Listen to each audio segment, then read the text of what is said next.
So let's talk about that. PlayStation Home is somehow still alive.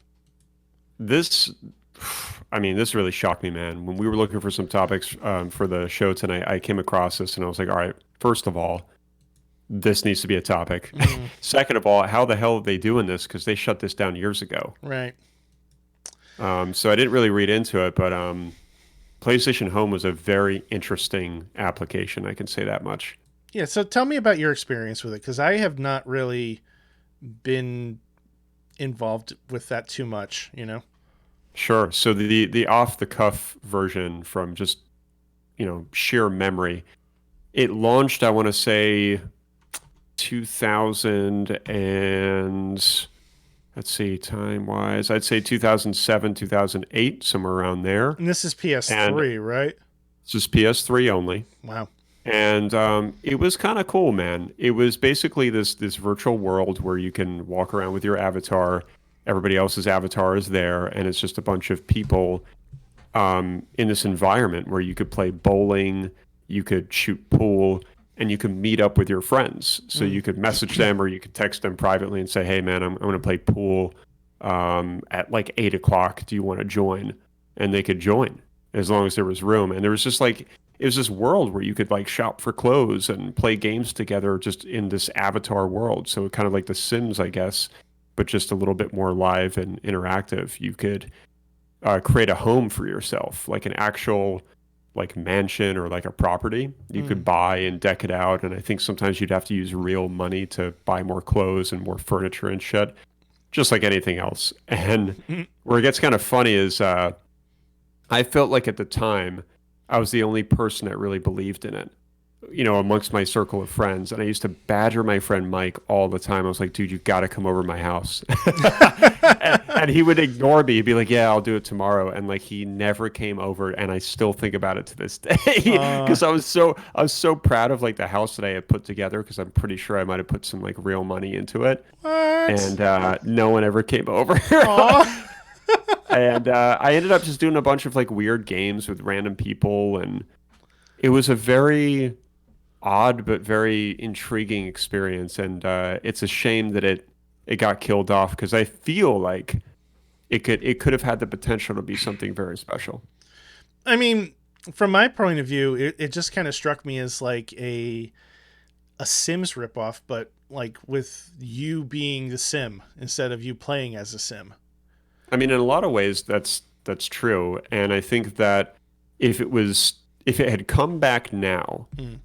or if it came back, I don't know, the past few years with just this whole interactive virtual social experience world that we live in now, it probably would have been more successful because back in 2008, social media and just virtual interaction was not at the scale that it's at now. Hmm.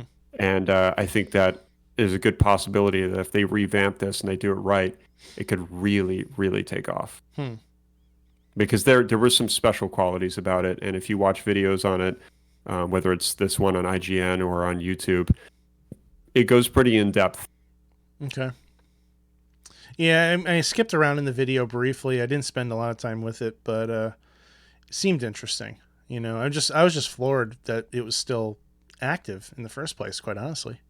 I'm not even sure if it made it out of a beta stage because I remember when I was messing around with it, it was in a beta phase, Mm. and I really don't recall it ever, really kind of going into a full completed Hmm. application.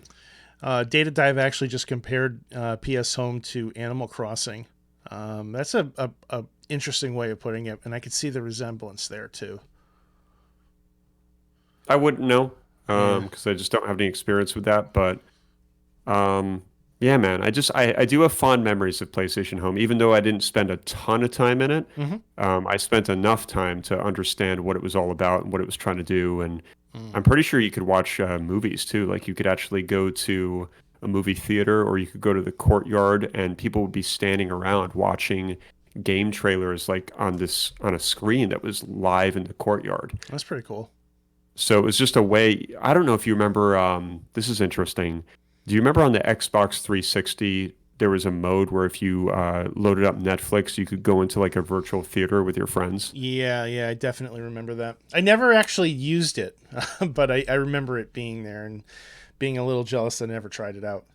It was amazing. You could sit with your friends, and it was, of course, in avatar format, and you could watch whatever you wanted. You could watch Schitt's Creek or whatever's popular now on Netflix, and you could watch it with your avatar friends, and you could flick boogers at each other.